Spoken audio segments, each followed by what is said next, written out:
My name is Thomas Younk. I'm here to speak to you today about malpractice in the medical field and how it affects our society. Malpractice has really been around since the very beginning days of medicine, medical practice. There's always been that aspect of making a mistake. People who are in medicine call it practicing medicine for a reason.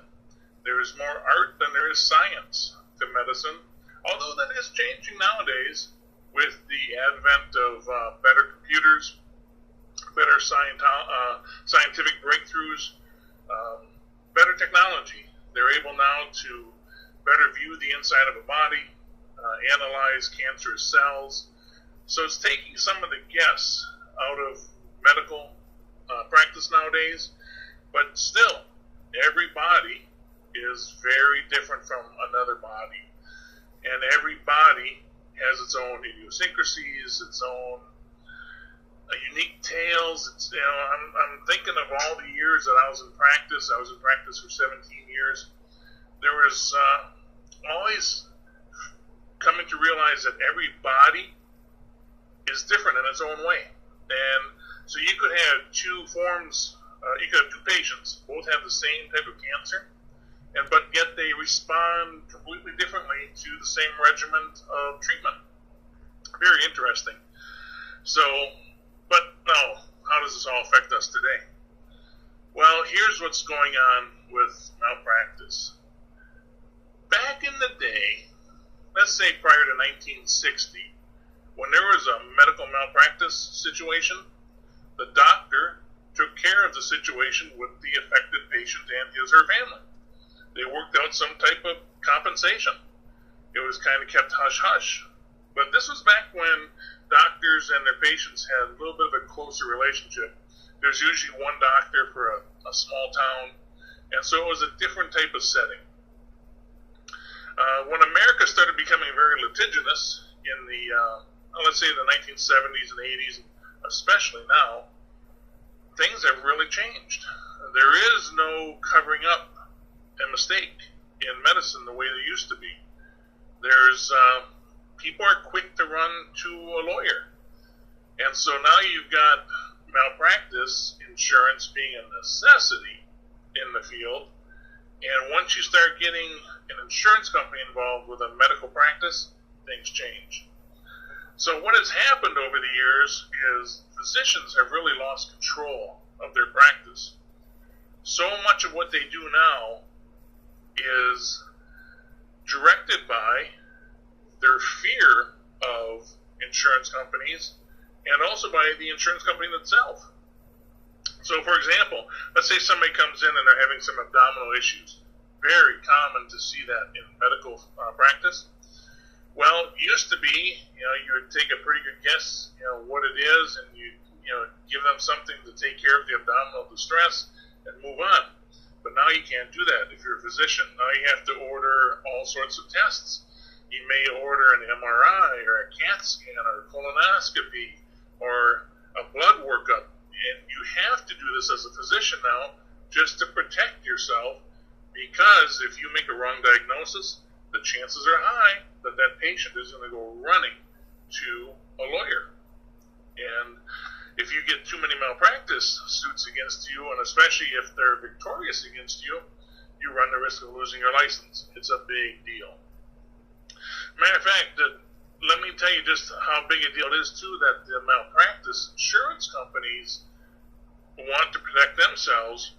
When I was a physician, my malpractice insurance carrier forbade me from stopping at an auto accident if I saw one on the street. You, as a ordinary citizen, if you stop and render aid at an accident or you see somebody slip and fall, you are covered under the Good Samaritan law. You cannot be sued for doing what you think a reasonable and prudent person would do at that point. The physicians, on the other hand, are not allowed to be covered by the Good Samaritan Act. We are considered to be educated and thus above that law. So, if we stop and render aid, we are actually exposing ourselves to a lawsuit just because of our status as physicians.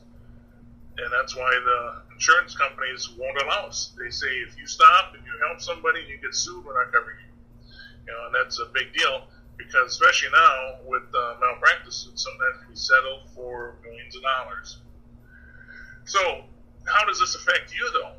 I've been telling you how this affects the physician. How does this affect you, the average person in the community? Well, what it does is this eventually, we're seeing it now, is making insurance unreachable for the average person. Insurance companies are raising their rates so high to cover the malpractice suits and the litigious activities of the lawyers that they're raising the insurance rates for the average customer. Let's go back to that example about that person who comes in who has abdominal distress. Well, I'm going to end up ordering, as a physician, I'm going to end up ordering all sorts of tests to cover myself. Well, the insurance company has to cover all those tests. So they want to be reimbursed for all those tests. But where are they going to get that money from? You, the patient. That's their only recourse. So that's the problem that we have now, is that because society is so litigious, because we have so many lawyers making a living off of suing physicians, that the insurance companies have said, hey, protect yourselves, order all these tests, but who has to pay for the tests? You do. So there's the problem in a nutshell. You end up paying for society's activities of being litigious. And when I say litigious, by the way, in case you haven't looked that up yet, that word just means wanting to sue. Our society is a very sue-happy society. So what can you do about this? All you can do is bring it to the attention of your congressmen, your congresspeople, your senators. Let them know you're fed up with the high cost of medical insurance. And they know it's causing it, but you could remind them, hey, it's because you're making physicians order all these tests to cover their backsides for malpractice reasons. So that would be my recommendation to you. Get a hold of your senator, your congressperson, have them enact some laws to slow down this malpractice issue that we're seeing. Have them slow down these insurance rate increases that we're seeing. That's really the thing that you need to do. This has to be a grassroots movement. The physicians have tried to do it, and I'll be honest with you, the American Medical Association isn't really behind physicians fighting this too badly, because like they say, it's not really affecting the physician other than he's having to order more tests, and the issue of getting paid belongs to the insurance company. I think that's a cop-out. But nonetheless, the truth of the matter is, the solution to this lies with you, the consumer. You have to raise some noise about these costs that are prohibiting you from getting health insurance. So tell you what, give us some thoughts. Give us some ideas on who you think that we should contact, and put that in the comments section of this video.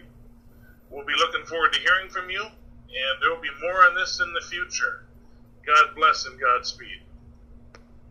This has been MakeEmSeeTheTruth.org.